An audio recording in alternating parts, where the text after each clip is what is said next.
أهلا وسهلا مشاهدينا الكرام، خبر عاجل الذي ورد قبل قليل.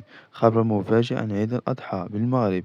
لكن قبل البدء، لا تنسوا الإعجاب بالفيديو والاشتراك بالقناة ليصلكم كل جديد. أخبار المغرب وفي التفاصيل. كشفت معطيات حديثة مقدمة من بائع اللحوم بالجملة توقعات مقلقة بشأن أسعار عيد الأضحى بالمغرب لهذا العام.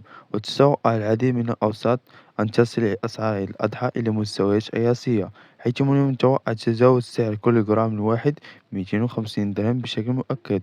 وتعود هذه التوقعات إلى عدة عوامل، من نقص الحد في رؤوس الماشية بالمغرب وإلى زيادة الطلب وزيادة الأسعار. دمتم في رعاية الله وحفظه. شكرا، إلى اللقاء.